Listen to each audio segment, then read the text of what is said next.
Nous sommes au magazine de ce dimanche 9 novembre. Notre invitée est la coordonnatrice du compendium des compétences féminines de Côte d'Ivoire, Madame Euphrasie Yao, titulaire de la chaire UNESCO aux femmes et pouvoir de décision.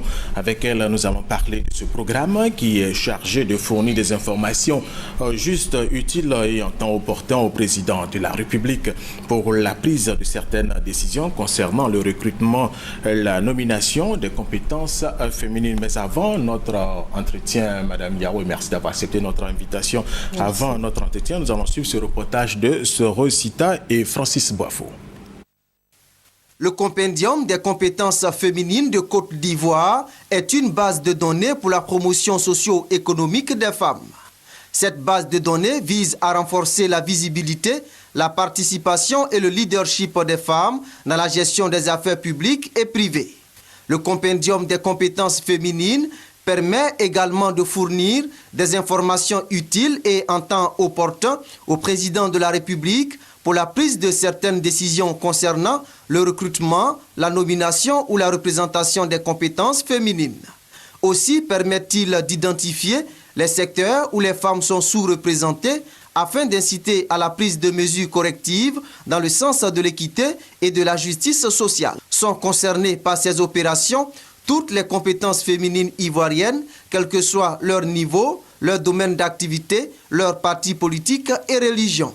Lancé depuis octobre 2011, le compendium dispose aujourd'hui de plus de 10 000 femmes répertoriées. Il s'inscrit dans le cadre de la politique nationale sur l'égalité des chances, l'équité et le genre découlant de la Constitution ivoirienne et des textes des Nations Unies.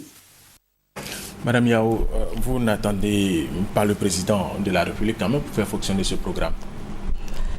Non, nous n'attendons pas forcément le président de la République pour travailler parce que, comme vous le savez, entre la volonté politique affichée par le président qui souhaite avoir des femmes à des postes de prise de décision ou la participation des femmes et les femmes elles-mêmes qui attendent d'être nommées, d'être recrutées, de participer simplement au développement, il y a un gap.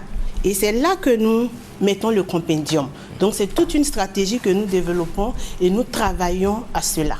Et c'est quoi ce compendium? C'est quoi? Compendium, ça signifie résumé, quintessence, ce qu'il y a de meilleur. Donc, le compendium des compétences féminines de Côte d'Ivoire, c'est l'ensemble des meilleures des femmes. Je dirais aussi que c'est un programme de valorisation des compétences féminines.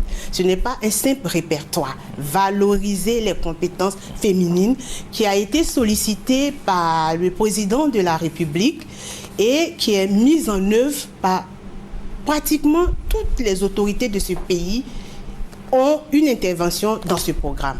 Je voudrais citer d'abord la conseillère spéciale du président de la République qui supervise le programme, Madame la ministre de la Solidarité, qui est toujours en train de nous demander, elle attend des résultats pour travailler, la première dame, qui est notre marraine depuis le début, où elle a assisté au lancement du programme, où de temps en temps, nous discutons avec elle, elle nous donne des instructions, et les ministres que nous avons rencontrés, la fonction publique, la recherche scientifique, où nous discutons de ce programme qui rentre dans le cadre de la politique nationale de développement de la Côte d'Ivoire.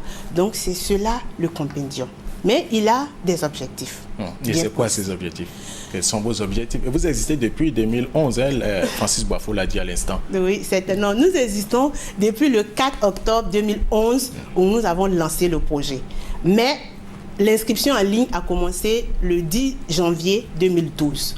Alors, je disais que nos objectifs, c'est de renforcer la visibilité. On souhaiterait que les femmes soient visibles. Quand je parle de visibilité, je vois toujours, c'est comme si c'était des lampes qui étaient allumées, mais qui sont fermées par une cuvette. Imaginez ça. Et on enlève la cuvette, on voit toutes ces lampes. Quand il y a des lampes qui ne sont pas bien allumées, on allume et on a toutes ces compétences. Donc en fait, la visibilité... Et ces lampes, ce sont les femmes? Oui, ce sont les femmes. Elles sont là. Il faut qu'on les voie. Donc la participation, on ne les voit pas seulement, quand on les voit, elles vont participer et puis aussi elles développent leur leadership. Voilà le premier objectif. Le deuxième, c'est comme il a dit, fournir des informations utiles mais en temps opportun. Vous savez que souvent, ça arrive à tout le monde, aux Nations Unies, aux décideurs, ils ont envie de nommer mais ils n'ont pas les éléments. Donc nous, on veut à travers le compendium fournir des informations en temps opportun au président de la République mais à tous les décideurs. Vous avez déjà vu nos cibles, les ministres, les collectivités décentralisées, les ONG, les partenaires, tous ceux qui ont besoin de compétences pour faire la politique du genre. On a besoin de cela. Et effectivement, on veut aussi identifier les secteurs où les femmes ne sont pas. Nous, aujourd'hui, on a la base de données. On voit des secteurs dans lesquels les femmes ne sont pas, essayer de les corriger. Et enfin, créer ce vaste mouvement solidaire, actif entre femmes compétentes de tout niveau, de tout secteur, de la Côte d'Ivoire et de la diaspora. Voilà nos objectifs. Vous le disiez à l'instant, l'un de vos objectifs est de fournir des informations justes, utiles et en temps opportun au président de la République pour la prise de certaines décisions. Où est-ce que vous en êtes avec cet objectif, ce cas spécifique? Les informations, moi je voulais juste prendre ce qui est brûlant. Allez-y. Le Conseil économique et social qui vient d'être mis en place. Voilà la troisième institution du pays. Ça fait 2 ans et demi, 3 ans que nous travaillons. Cette institution a eu au moins 30%, on va dire 29,4%. C'est vrai, il reste un petit effort, mais c'est bon. Au moins 30% de femmes à ce Conseil économique et social. Et parmi ces femmes, il y a plusieurs membres du compendium qui y sont. Il y a des femmes qui étaient médecins, qui sont venues, qui ont pensé à la mobilité sociale. On les a formées, on a en communication, en réseautage, elles se sont retrouvées au compendium. Il y a des femmes qui sont à Abobo, qui ne sont pas forcément intellectuelles, mais avec qui que nous avons coaché, avec qui nous avons travaillé pour le leadership, qui sont au Conseil économique. Il y a des femmes de la diaspora qui ont travaillé avec nous, quand vous avez vu le film de Washington, et qui nous ont appelés Madame Yao, nous avons été retenus. Mais il faut être visible d'abord pour être retenu. Et donc, nous pensons qu'on commence à avoir nos résultats. Deuxième résultat qu'on peut citer, ça c'est important pour nous. Les femmes qu'on a coachées, il y en a qui nous appellent du ministère, elle est au ministère d'État. Bon, on ne va pas dire les noms, mais de toute façon, on sait de quoi il s'agit. Elle appelle pour dire que quand elle venait avec nous, elle n'était que sous-directrice.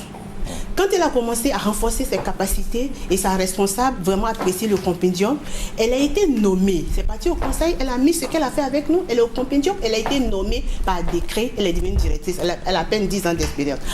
En plus, à partir de ce que nous faisons ensemble, moi je suis consultante internationale, je l'appelle ma mentorée, parce que chez nous c'est du concret. Aujourd'hui, elle est consultante auprès de la Banque mondiale.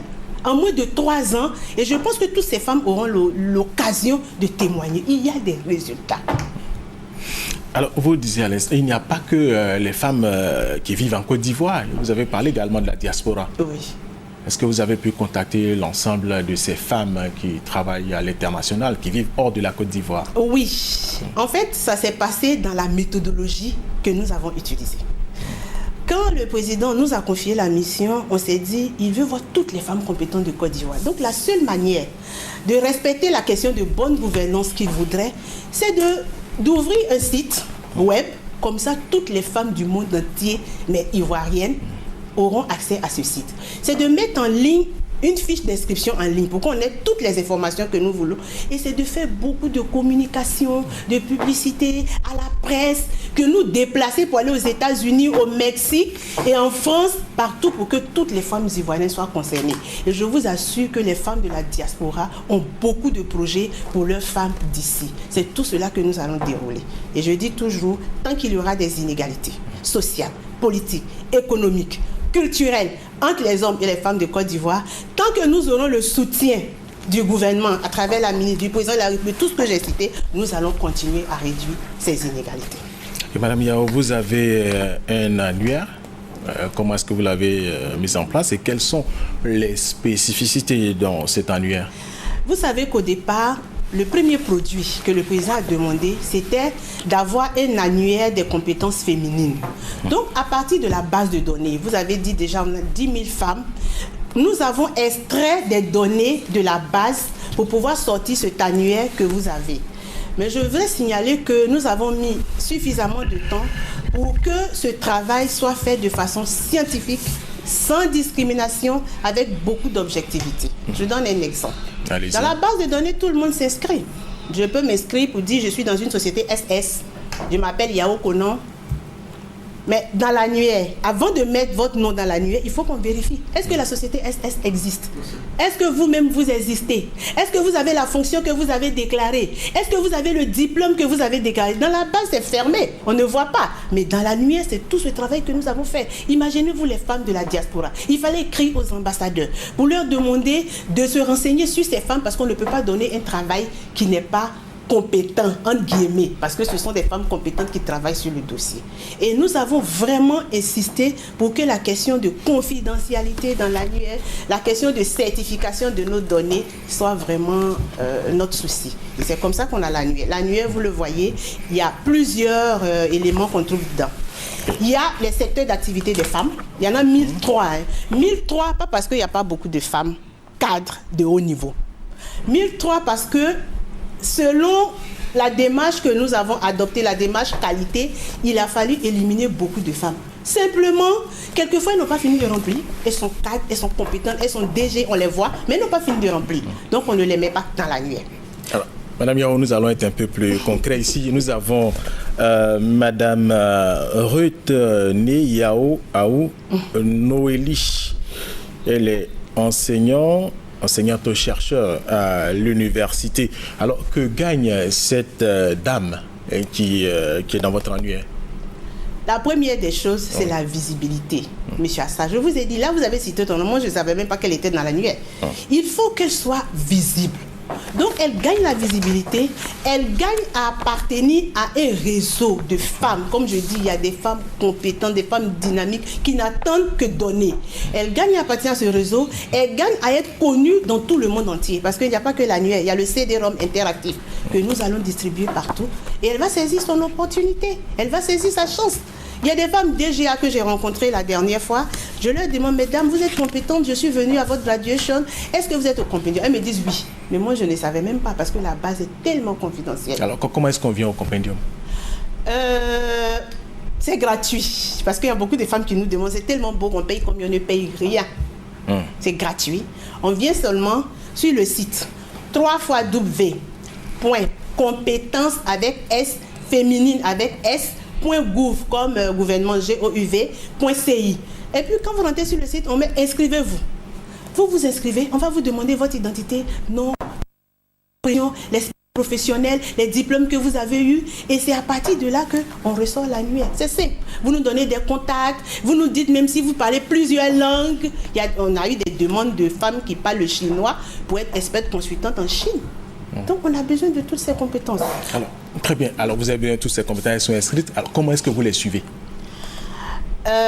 Monsieur Assa, une chose est de s'inscrire, mais il y a le suivi. Oui, il y a le suivi. Justement, c'est ça qui fait la particularité du compendium. Je vous disais au début que ce n'est pas un simple répertoire de compétences. L'idée de valorisation, qu'est-ce qu'on fait? Quand les femmes s'inscrivent, au départ, on était 2, 3, voilà, avec Madame Pemon, quand on nous a confié le dossier. La première des choses, c'était de former 20 femmes cadres de haut niveau en réseautage, en communication, pour qu'elles puissent nous accompagner dans notre vision.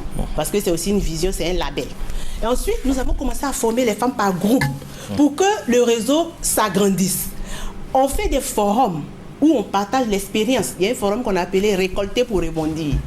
J'ai mon expérience, tu as ton expérience. J'ai ma valeur, tu as ta valeur. Comment est-ce qu'on concile les deux? On fait des forums, on lance aussi des appels à candidature, les femmes viennent, on les forme, on dit, bon, tu veux te spécialiser en quoi? Je vous assure qu'il y a des femmes cadres de haut niveau en Côte d'Ivoire qui nous ont appelés. Madame Yao, nous voulons venir au compendium. J'ai dit, mais vous avez tout ça? Elle dit, non, je veux me former en communication et pouvoir aller de l'avant, parce qu'il faut toujours aller de l'avant. Madame Yao, merci d'avoir accepté notre invitation. C'est la fin de ce magazine de ce dimanche.